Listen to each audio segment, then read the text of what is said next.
When I reached into my purse to pay for a stranger's groceries, I wasn't trying to make a statement. I was trying to stop shaking. Her voice had been soft, almost embarrassed. They took everything after my husband died. Those words cut through me like glass. Because years ago, someone had said the same thing to me right before taking everything I had left. So I paid the $150. My hands trembled as I handed the cashier my card. Then, on impulse, I took off the red scarf around my neck and wrapped it around the woman's shoulders. "It's cold out there," I said. "You need it more than I do." She looked up at me with eyes that felt too familiar. Eyes I couldn't quite place, but that stirred something uneasy in my chest. I didn't know it then, but I'd met those eyes before across a dinner table full of judgment. My name is Joanna Hale, and that night was only the beginning. The email arrived just as I clocked out from a 12-hour hospital shift, my hands still smelling faintly of antiseptic. Subject: formal dinner, attendance required. No greeting. No RSVP. Just an order. Behind me, Elliot appeared, silent as a shadow. He read the line over my shoulder and sighed, the sound of someone bracing for disaster. "Don't be late," he murmured. "She'll take it as an insult. And maybe don't mention the hospital." My mother thinks charity is what people do when they've failed at everything else. I let out a brittle laugh, the kind that pretends it doesn't hurt. "So what should I say? That I heal people for profit?" He didn't answer. Instead, he handed me a folded sheet of paper. What to wear? What time to arrive? What not to say? Even a note that read, "No stories about your family." I slipped the paper into my purse. It felt like evidence, proof I was about to walk into a room where kindness didn't count. That evening, I chose a navy dress from the back of my closet and wrapped another red scarf around my neck, one I'd knitted last winter. It wasn't elegant, but it was mine. I caught my reflection in the mirror before leaving, ordinary face, tired eyes. "Be yourself," I whispered. "Even if they decide that's not enough." For the first time, I wondered if this invitation wasn't a dinner, but a test I hadn't agreed to take. Snow was falling by the time I reached the outskirts of Portland. The sky had turned that pale, heavy gray that meant winter was settling in for good. I realized too late that I'd forgotten a gift bag for the wine. There was a Walmart just off the next exit. 5 minutes, I told myself. Inside, the fluorescent lights buzzed like tired bees. I was halfway to the checkout when I saw her, an older woman, hands trembling as she counted coins. Her basket held frozen dinners, milk, a pack of diapers, an inhaler. The card machine beeped twice, then declined. I should have kept walking. I almost did. But when she bent down to pick up the coins that had rolled across the floor, a small photo slipped from her wallet, a younger woman in a nurse's uniform, smiling softly. For a moment, I could have sworn I was looking at myself. "Let me cover it," I said quietly. The cashier blinked. "It's $150, ma'am." I nodded. People shouldn't have to choose between medicine and dinner. When I placed the red scarf over her shoulders, her hand brushed mine, warm, fragile. "People don't do that anymore," she whispered. "Maybe they should." Outside, the wind sliced against my throat. My phone read 5:57 p.m. I was late. But for the first time in years, I didn't feel wrong. I felt lighter, like I'd rescued something I didn't even know I'd lost. The iron gates of the Drayton estate opened at 6:17. Elliot stood on the front steps, breath fogging in the cold, expression thunderous. 17 minutes late, Joe," he said. "She'll never forget it." I started to explain, but he cut me off. "You always choose everyone else over us. Kindness won't save you this time." His words stung worse than the wind. Inside, the house was an ice palace, white walls, marble floors, chandeliers blazing like judgment. A long dining table stretched the length of the room. Dozens of eyes turned as we entered. At the far end sat Evelyn Drayton, regal and still. Her silver hair pinned high, her face unreadable. And draped over her shoulders, my red scarf. For a heartbeat, the world tilted. The scarf I'd given away less than an hour ago now rested on the woman whose approval Elliot feared most. He didn't notice. "Mother," he said, "this is Joanna." Evelyn's lips curved faintly. "Welcome, Miss Hale. You're right on time." Almost. I managed to smile, but my gaze stayed fixed on that thread of red wool. It couldn't be. Unless. Her eyes met mine, calm, knowing, unblinking. The corners of her mouth lifted slightly. Such a kind gesture, she murmured, deserves conversation. The sound of her voice chilled me more than the snow ever could. And that's when I realized this wasn't a dinner. It was the beginning of something far more dangerous. If silence could kill, that dining room would have been a massacre.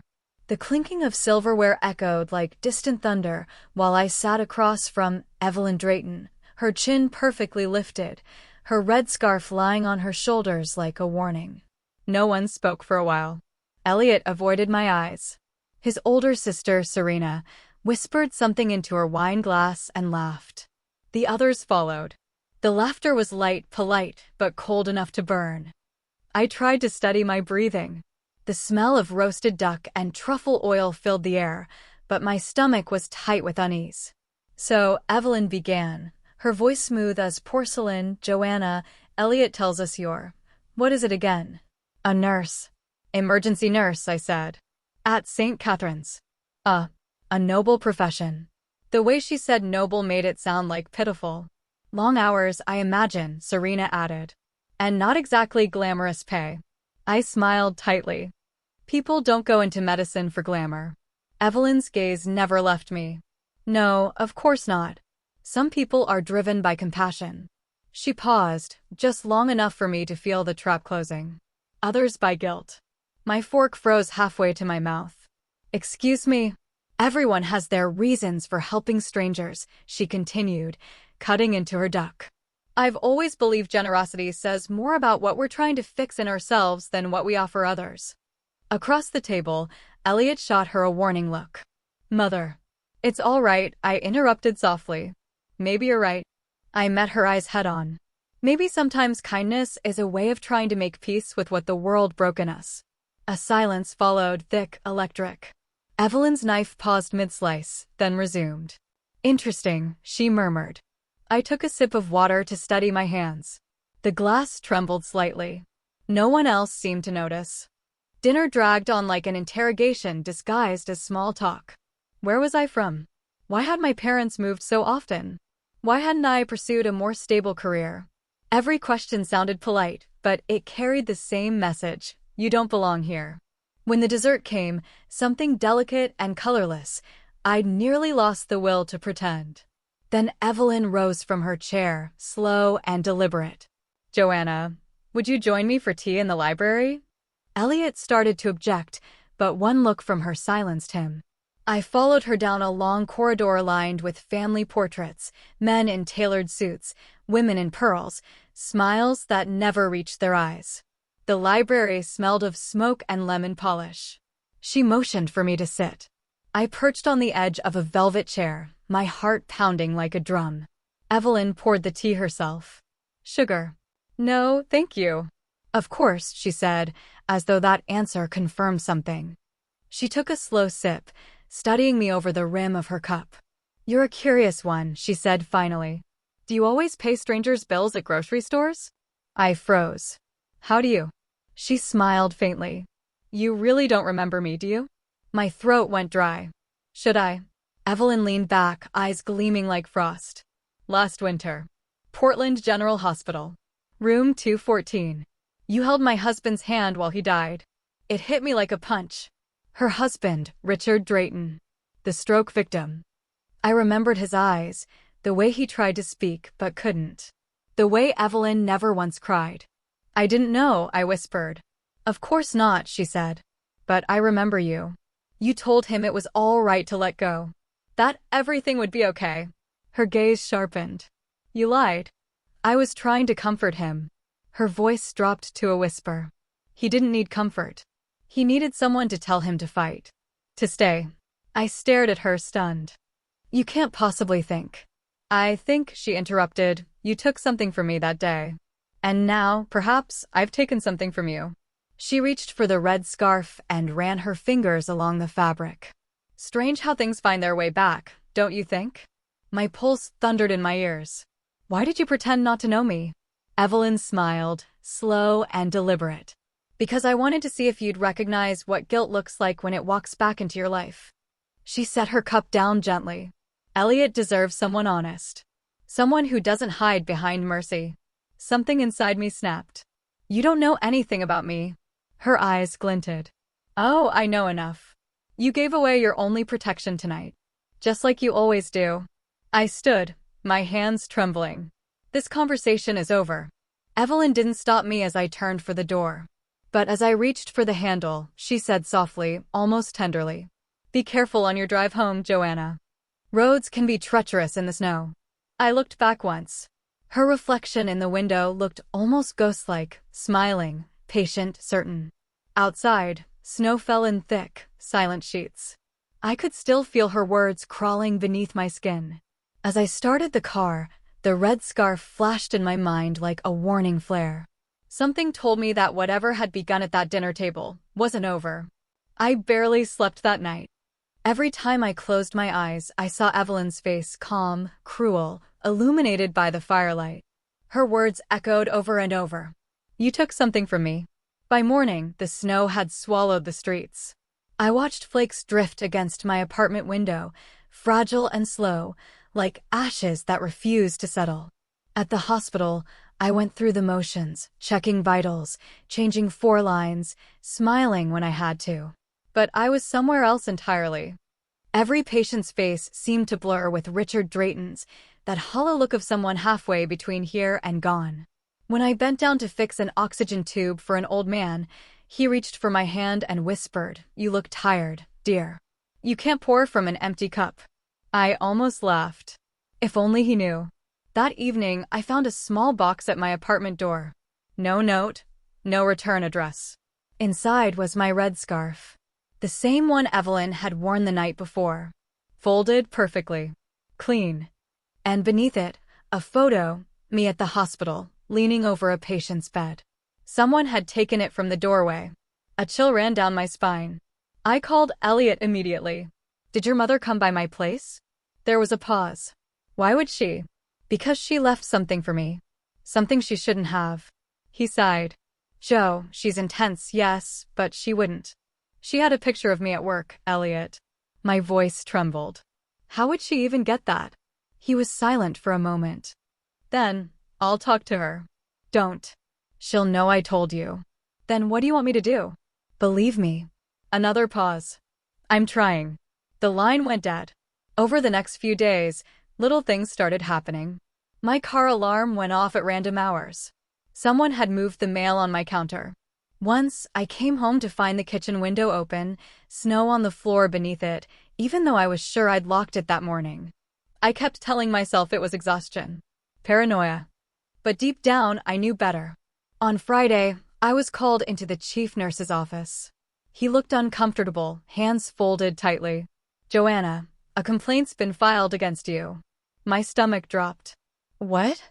He cleared his throat. Someone claims you've been taking personal photos of patients without consent. There's a picture attached. He turned the monitor toward me. The image on the screen was the same photo that had been in that box. My voice cracked. That's not me. I mean, it is me, but I didn't take it. Someone else did. He exhaled heavily. We're required to suspend you pending review. I just sat there. The sound of the clock ticking filled the silence, each second louder than the last. By the time I stepped outside, the world had turned blurry, unreal.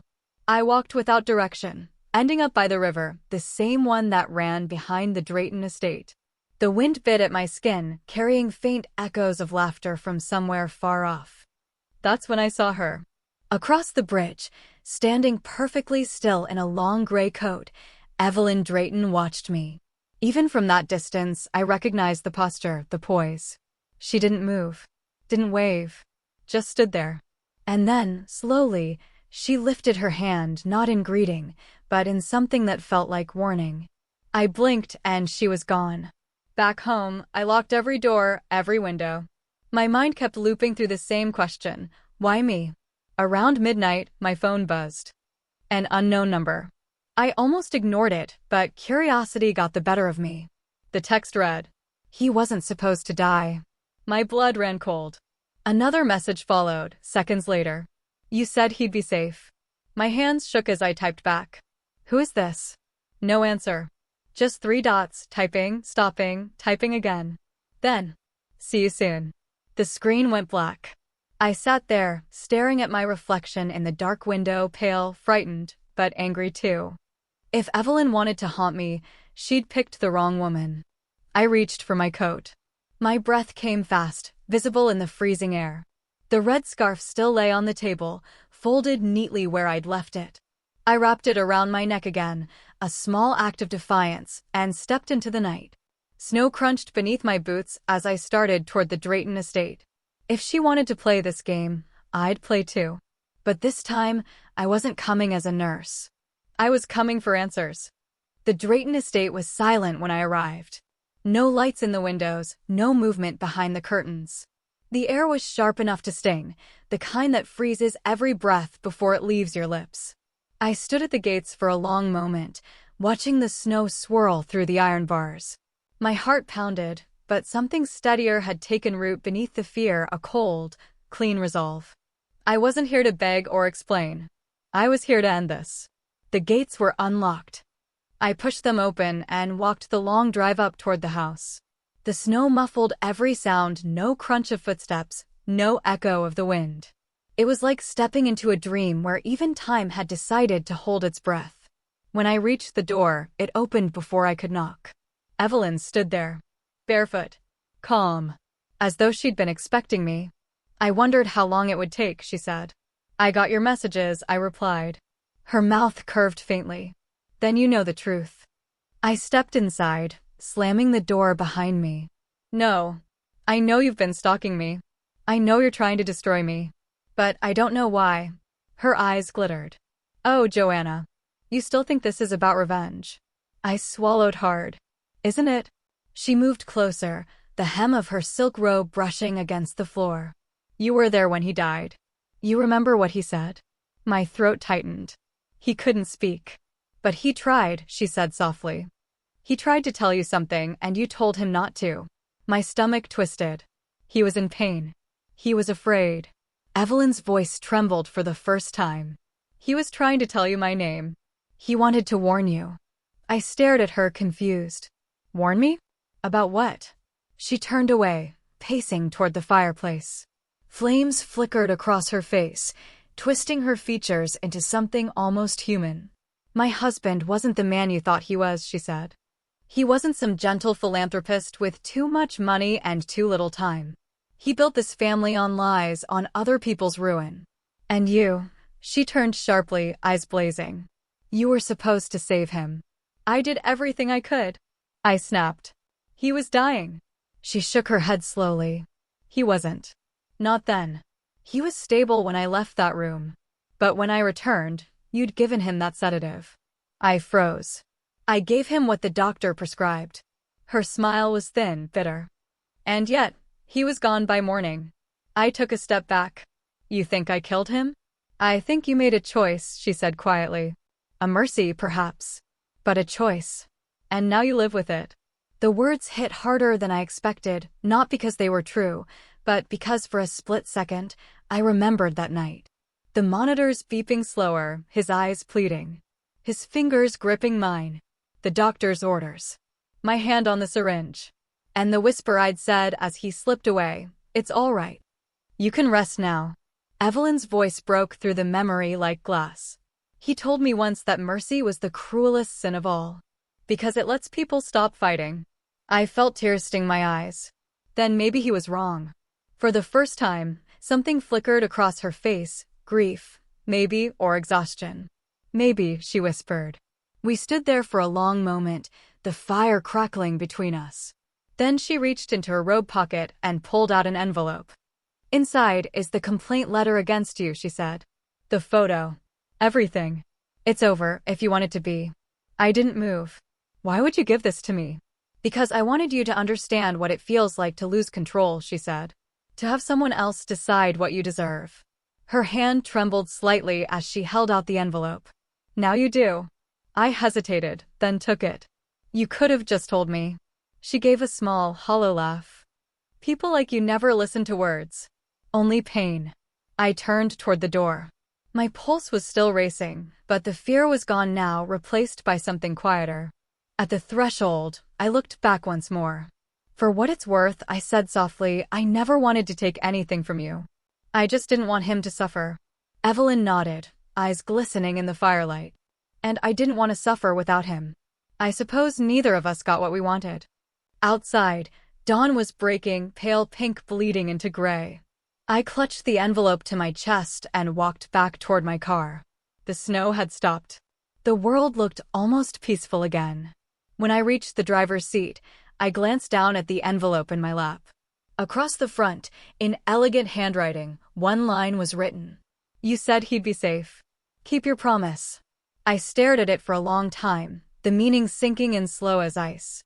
She hadn't been threatening me. She'd been warning me. Because mercy isn't always about letting go. Sometimes it's about holding on even when it breaks you. I drove until the road disappeared beneath the snow. The red scarf fluttered against my coat, warm against my throat, the only color in a world gone white. And for the first time in months, I felt something like peace, fragile, trembling, but real. Still, as the wind shifted and the hills vanished in the distance, I couldn't shake the feeling that somewhere, Evelyn Drayton was still watching. Waiting. Because some stories don't end when the truth comes out. They end when you decide what you're willing to forgive.